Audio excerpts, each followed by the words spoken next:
Ellis Brenner wasn't just a man who sold books. He was the kind of person small towns rarely get to keep.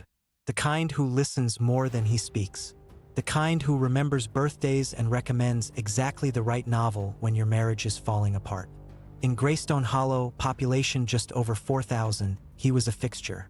Quiet, gentle, slightly awkward, but dependable. So when he disappeared the night before his biggest bookstore event of the year, most people assumed he'd cracked under pressure. Financial troubles, maybe, a nervous breakdown, but the truth was far stranger. Ellis owned the Hollow Nook, a crooked little bookshop with uneven floors and mismatched shelves that had been a community hub since 2007. His event, a Greystone Author Night, was set to feature best-selling true crime writer Callie Duran.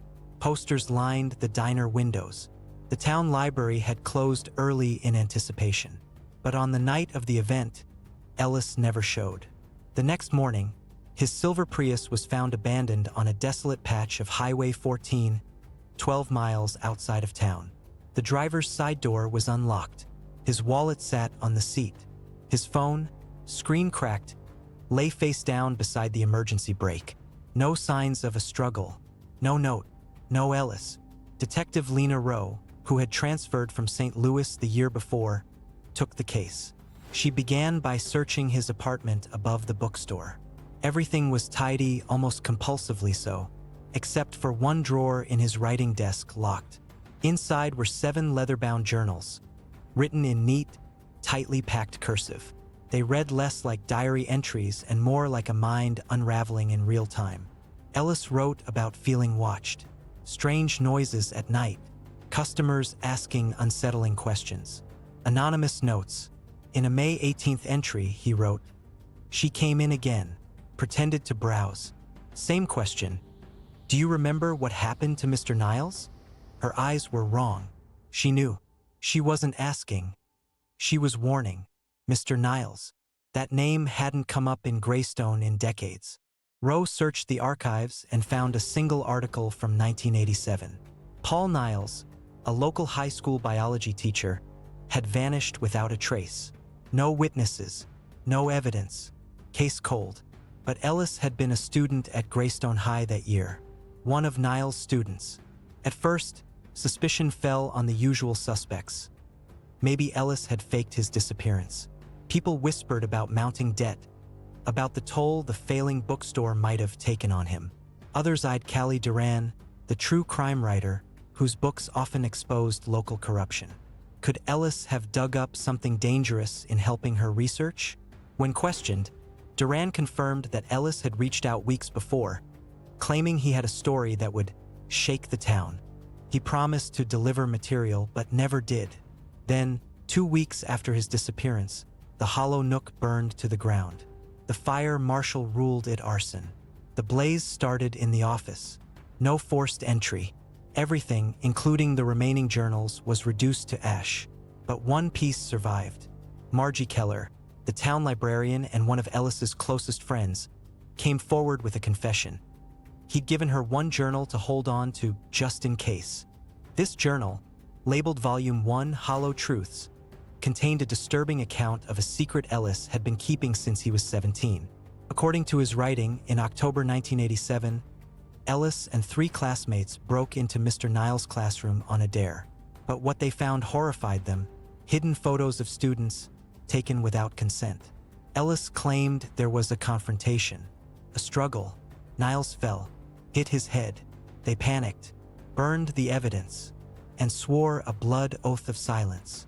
Those 3 classmates, one moved out of state years ago. The other 2 were much more troubling. One had become the mayor of Greystone Hollow. The other was now the police chief. Detective Rowe took the journal straight to the county prosecutor. But by the time the paperwork for a search warrant was filed, the journal had vanished from the evidence locker. Margie Keller was found unconscious in her home the next morning. Officially, it was ruled a fall down the stairs. But someone had deleted her cloud backups, too. Then, a package arrived at the Greystone Gazette. No return address. Inside was a cassette tape, marked only, "Play Me."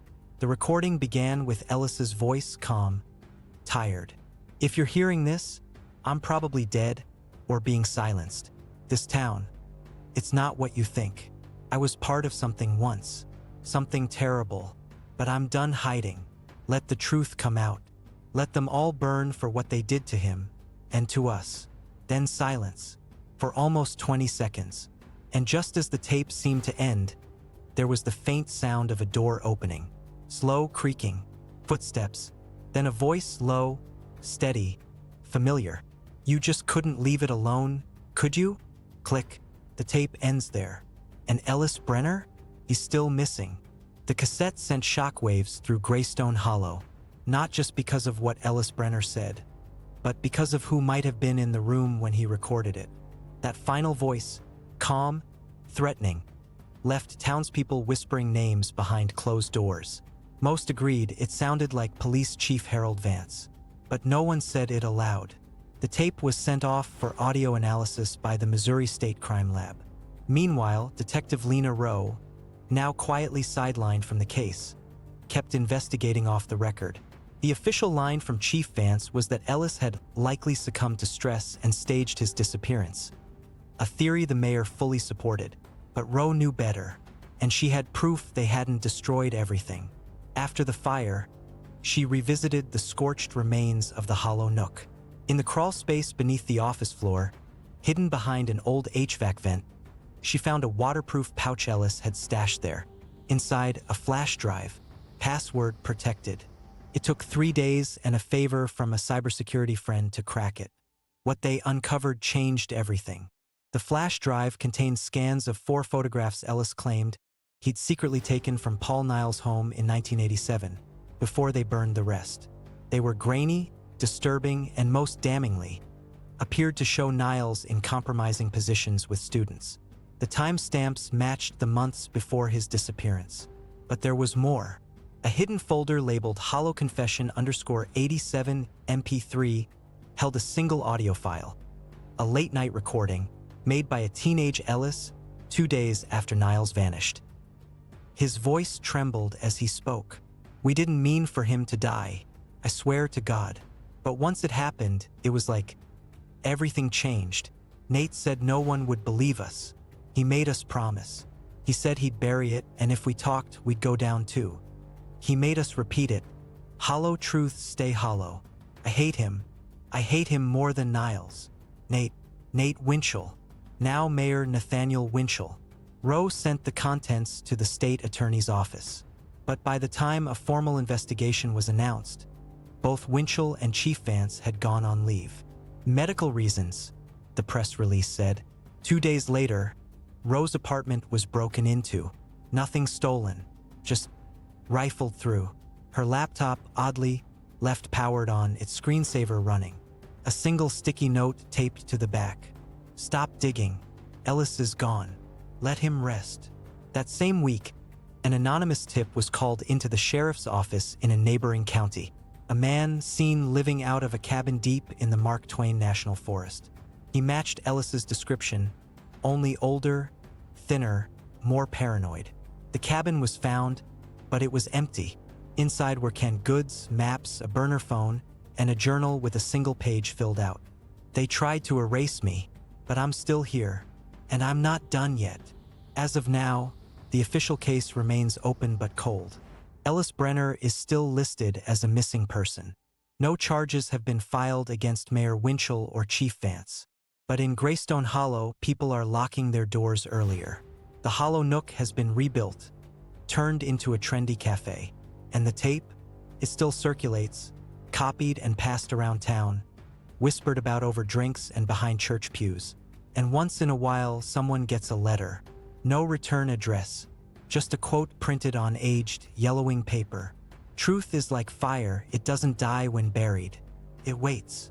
It had been 6 months since Ellis Brenner vanished, since a cassette tape sent shockwaves through Greystone Hollow, since a fire erased the Hollow Nook and a journal unearthed secrets the town had buried for nearly 4 decades. Officially, the case was cold. Unofficially, Detective Lena Rowe was just getting started. She had gone rogue, stripped of her badge but not her resolve. Lena moved into a cabin near the edge of Twain National Forest. It wasn't far from where a man, matching Ellis's description, had reportedly been living off-grid. She believed he was alive, hiding, waiting for the right moment. Then came the thumb drive.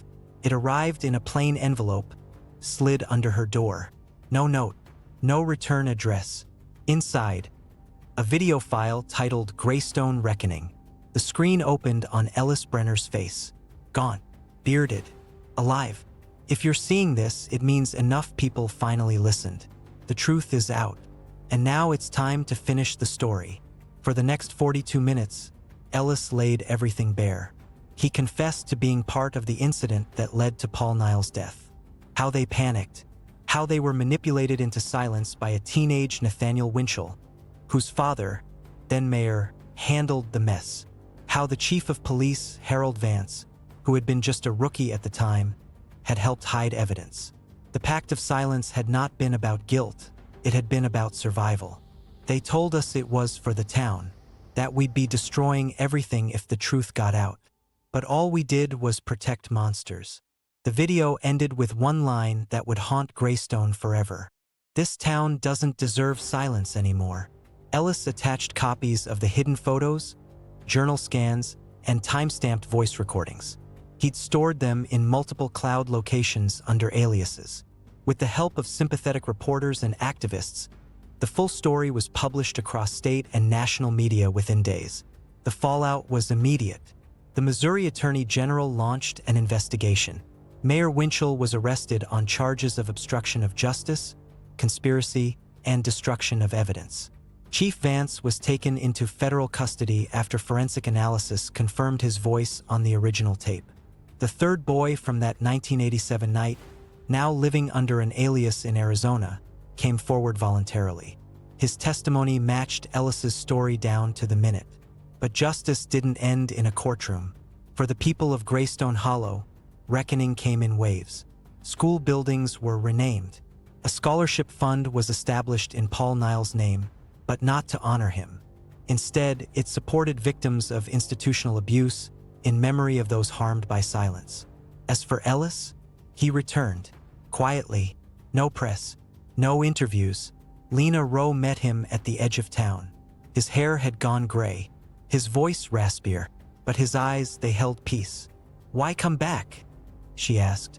"Because it's my story too," he said, "and I wanted to be here when it ended." He reopened the Hollow Nook, not as a bookstore but as a community reading room and archive, filled with books, yes, but also truth.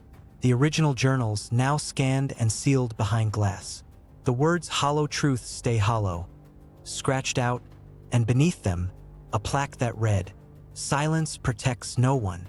Greystone Hollow changed after that, slowly, but meaningfully. And Ellis? He stayed. No longer a ghost, no longer a secret. Just a man who told the truth and paid the price for it. Justice doesn't always come with handcuffs. Sometimes it comes in pages, in words, in voices finally heard. And sometimes justice is just knowing the truth didn't die in the dark. It lived long enough to see the light.